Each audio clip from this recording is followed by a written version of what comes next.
Chucky. And I'm your friend to the end. Heidi fucking ho. Ha, ha, ha.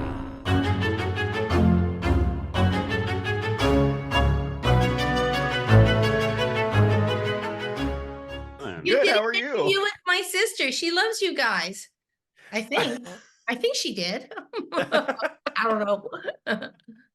Well, how are you doing? Maybe not. Maybe I'm thinking of somebody else. Good, thank you. Maybe. Because you look confused and surprised. You're like, sister. Okay. She does. No, I mean, if Meg loves us, that's great. Okay. Time is precious, so I'm going to kick us off. So, we love watching you on Chucky. The number one thing that we always want is more of you. So, we would love to know, how much time do you actually spend on set or doing voiceover work for each season? Oh, well, thank you. You know what?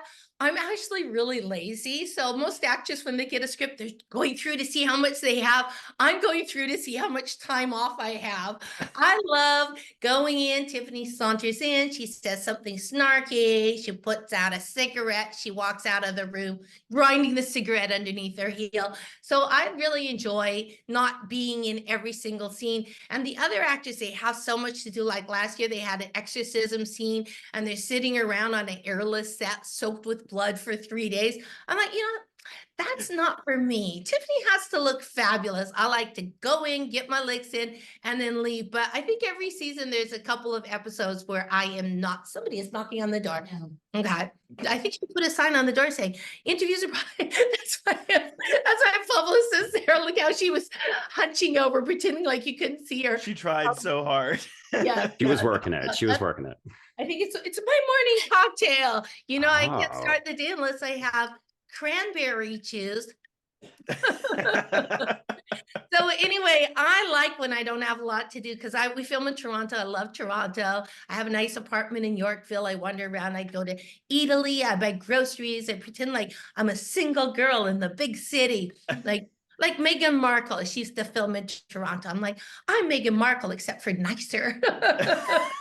I'm a Toronto gal. So yeah, I actually don't mind, but what I love what Don does with Tiffany is he's given her so much depth now. Like in the beginning, she was a bit of a cartoon in Bride of Chucky. She was like this white trash girl that went into a doll. And, the doll obviously is a super cartoon because she's a doll that talks and yells and has like love problems and little plastic doll sex. But now Tiffany, she's got like grown-up concerns. Like she's very concerned about being a good mother. Spoiler alert, she's not. She's concerned about her husband, Chucky, and she should be. She's in love with an asshole. We can all relate. Right. And now she's got like a big worry is that she's on death row. Last you saw her, she's going off to get that lethal injection. And then she had a big concern about what should I wear for my big death scene? And so Don lets me do whatever I want in terms of costumes. We have a great costumer named Catherine Ashton, and she gets very excited. Every year I send like 2 suitcases full of sparkly stuff and push-up bras and Spanx. And, we kind of usually, first of all, when I looked at the season this year, I went, oh, she's in the courtroom and then she's just in jail for the rest of the season. I thought, well, that's really easy. And I didn't send any suitcases. I sent 2 courtroom outfits, which weren't good because in the script it said Tiffany wearing unusually demure outfits. So I was like, I don't even have unusually demure outfits. I don't have to buy some. And I got there and Don's like, did I say unusually demure? He goes, this is Tiffany. So if you saw the season, she ended up in like red spangles, like sequins. And it was a pink feather Dolce Gabbana cape. The cape was my own. And then I said to Dawn, I was talking about being in jail.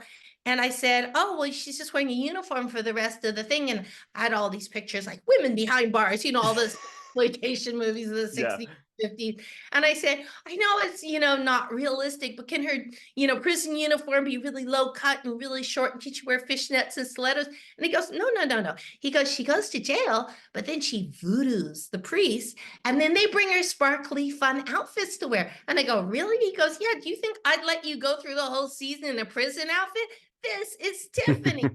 So you see me wearing the most ridiculous things that, nobody would ever be allowed to wear in jail, but I've enchanted all the guards as you do in these types of movies. I mean, of course, in the Child's Play universe. Well, okay, Mm. so again, anything can happen in this show, in this Yeah. franchise, and Mhm. both Fiona Dorff and Zachary Arthur have gotten the chance to do Brad Dourif's Chucky voice. Is this Right. something you hope to take a crack at some point? Maybe get a body swap in there so you can try the Chucky voice? Right. Well, that would be really funny. The Chucky voice coming out of Tiffany's, her little plastic lungs or her like bodacious Jennifer Tilly lungs.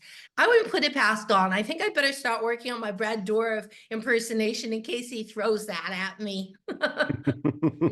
Well, because by season's end, I mean, like, you're back in the doll, but we don't know what's happened to Jennifer Right. Tilly's body. So I'm Right. wondering when this is airing. I got like a page of notes. Do not, spoiler alert, don't mention the it's Zach. okay. This will come out afterwards. We've got the Okay. spoilers. So just, Well, you know what? I got back in the doll and I was like, I personally like being Jennifer Tilly in the flesh because it's so much fun to be on a set. And like I said, I love being in Toronto. And also too, the doll only earns a fraction of what I earn. So they need to sort of doll strike, like break the doll glass ceiling. So when I do the doll, it's fun, but I just go to a little studio in the valley and do my voiceover, which takes like 5 minutes. So I don't know what he has in mind, but I have a feeling he's going to get us all out of those dolls next season and back into some nice warm bodies because I don't see why not. My good thing is I grew up with Don Mancini. He's been one of my best friends for 27 years. And you know how you hang out with your friends? Like I have all my friends that I've known forever, and we look at each other and we go, we look the same. We're flatting ourselves. We didn't age. None of us aged. We didn't age. Time is standing still. So Dawn doesn't seem to be aware that, 27 years have passed. And Tiffany basically is the same. She's supposed to be the same hottie she was 27 years ago, which I'm telling you takes a lot of smoke and mirrors. That's one of the reasons I wear my own clothes because, I'm not like model slim like a lot of actresses. And so I just really have to have things that work for me. But this is what I love about her. Like, at my age, playing a character that's so glamorous, running around in 5-inch high heels, dodging bullets, killing people. It's just the greatest part in the world. I always say Tiffany is like a drag queen. Like she's has that sensibility. She has that sense of humor, and she definitely has that wardrobe. Okay, so following up on that piece, because of course, I mean, you're Jennifer Tilly, you were in Bound, you're a Right. fucking queer icon. So Yes, thank you. we're curious though, why do you think that Tiffany and then Jennifer Tilly on the show does end up like activating a queer fan base? Like why are you such a queer icon on the show? Well, I think before I went in to do Bride of Chucky, I think first time I noticed that the gays really loved me was after I did Bullets Over Broadway. And then strange Yeah. people would come running up to me and they'd be going, charm, charm, charm, charm, charm. I think they like that pink feather boa I was wearing, or they relate to, they related to Olive because Olive is kind of like the underdog. She's striving to be something that she's not, and she's also really funny. And I think gay people have the greatest sense of humor. They're very sophisticated. Like sometimes straight people don't get what I'm doing. They're like, oh, she's really stupid. It's like, no, I'm playing a stupid person on a talk show for comedic effect. But the gays totally get it. They understand what I'm doing. So when I went into doing Tiffany, it did sort of further cement my status as a gay icon. My ex-husband once said, if there was a Mount Olympus, what's that thing where the presidents are? Mount Mount Rushmore. Mount Rushmore. This is why I have a publicist. Look at how she Mount Rushmore really It's fast. early on a Monday morning. It's fine. You're forgiven. And I haven't yet drunk my cranberry juice. There's a Mount Rushmore of gay icons. Who would be on it? He goes, you. Then goes Kathy Griffin. We're like Judy Garland. But I love that my ex-husband thought that I should be on the Mount Rushmore of gay icons. But Tiffany also, I think that people just love her, they love her sensibility. And, Don Mancini, who created the Chucky franchise, is an out gay man. And we have the same sense of humor. Like sometimes when I did Seed of Chucky and I'm playing Jennifer Tilly and then Tiffany and Jennifer Tilly's body, I made it a lot of the jokes where people are like, that's terrible. How can you make Don write that? And I'm like, I wrote it. Like there's a scene where the little plastic Tiffany, tugging. She's trying to drag Jennifer Tilly's voluptuous body across the floor. And I was in the booth and I'm like, fuck, she's fat. And people thought he was just being mean to you. That line. Yeah, Don didn't do it. But I really feel like the show it really works. It's like sort of a coming of age, a very sensitive coming of age story between the two young gay leads. And Ali, also their friend, is sort of coming into puberty and becoming a person, she didn't have a lot of motherly guidance. So, she goes from being kind of a screw up and a junkie and a mean girl into becoming like a really great friend of the two young leads. And then when I roll into town, it's like the circus rolling into town. I'm kind of like Divine in John Waters' movie. Yeah. But I was concerned of how all the worlds would come together, but they dovetail together really well. I sort of compare it to It, which is about an idyllic summer in Maine with these young kids, and then all of a sudden Tim Curry shows up with his makeup and his clothes. And it's Wait, really so you're Pennywise in this yeah, equation? Pennywise, yeah. So I'm a purist. That's the only one I acknowledge. But That's fair. although the new guy was good too. But it sort of works together. Now you've got this bizarro element into this idyllic, typical New England childhood. And so that's where I feel like Tiffany somehow works within this hyper realistic atmosphere that Don has created.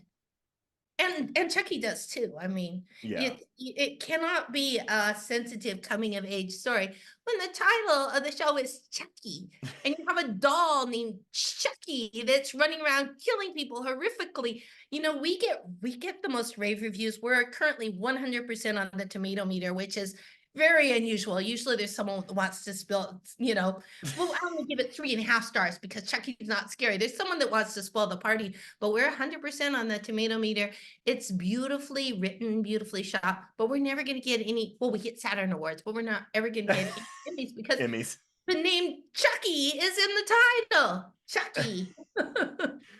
What a day that would be, though, if the Emmys actually started to recognize like quality. Can you horror imagine? television. And the winner for best television series is Chucky. Well, okay, we have a happy place in the universe. We love our show. We're very proud of it. I think that's something that honestly wouldn't even have been possible, 20 years ago when you first, 30 years ago when you first started joining the franchise. But actually on that note, because you've mentioned the camp in your performance and in the show itself, and I think that Tiffany has gotten kind of campier as the show has gone on.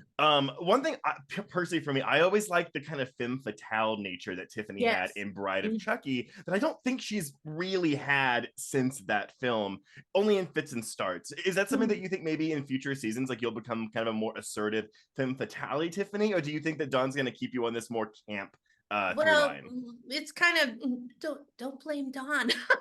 It's kind of what I'm bringing to the party. But the fans went crazy last year at the very end how when I was wearing the black wig, she's in disguise and the black leather outfit and all the crosses, just a universal cheer went up in the Chucky fandom, like, Tiffany's going back to goth. They were like, Tiffany is back. And they got to red sequins and pink feathers and everything. But the thing is, what I do with Tiffany when she's in Jennifer Tilly's body, it's complicated to explain to people who haven't watched the show. Tiffany loves being a movie star. She was Jennifer Tilly's biggest fan. Now she's living Jennifer Tilly's life. So when I play Tiffany playing Jennifer Tilly, it's sort of an exaggerated idea, Tiffany's idea of what a movie star is. And, Tiffany's basically ruined my career because she goes to the opening of an envelope because she loves being the movie star. She's blowing kisses and, wearing tight sequiny things. So I think that's where, before when she was like kind of the punk goth kid, well, now she's got Jennifer Tilly's wardrobe and she really revels in being a movie star. So I think that's kind of what happened. And also, I play Tiffany very sort of doll-like, like she's like what a doll would think was glamorous, as opposed to when Tiffany was an actual person. She's more of a person that I don't even know where I'm going with it, but I think when you go into the doll, now you like doll-like things, and doll-like things are pretty and pink and sparkly and everything like that. So she sort of metamorphosized. I feel like like Michael Fassbinder explaining the intricacies of my character. No, You I know love what? this though, because I think this is something that like people don't think. I think with camp performances, people don't think that a lot of thought goes into it. They think you're Right. just acting silly, and that's Yes. not the case. A lot of time, like when I was playing Tiffany in Tiffany's body, she had a lower voice than when Tiffany goes into the doll, because the doll only has little plastic lungs. And now when I'm doing Jennifer Tilly Tiffany and the doll Tiffany, you know, the Jennifer Tilly has deeper voice. The doll Tiffany talks like this, like, Chucky, you said we weren't going to kill people anymore. Because she doesn't have the diaphragm that Jennifer Right. Tilly, trained actress, has. This season, I have a lot of, you know, I was like, oh no. I looked at the script, I was like, oh, I have to cry. Like, I can cry. I don't enjoy it. But I had to cry all that day when she was on death row. And then I wasn't sure where the cameras were. But they didn't even light it for tears. You couldn't even tell. I was crying real tears. But when I was death row, I didn't know if the camera was zooming in when I'm walking down the Green Mile, and then they had the veil in front of my face, and then they took it off, just crying all day long. I was like, this is not fun. Fiona Dorff deserves a raise for all the crying she does. Crying is hard work. Comedy is easy. Crying is hard work for I me. believe that.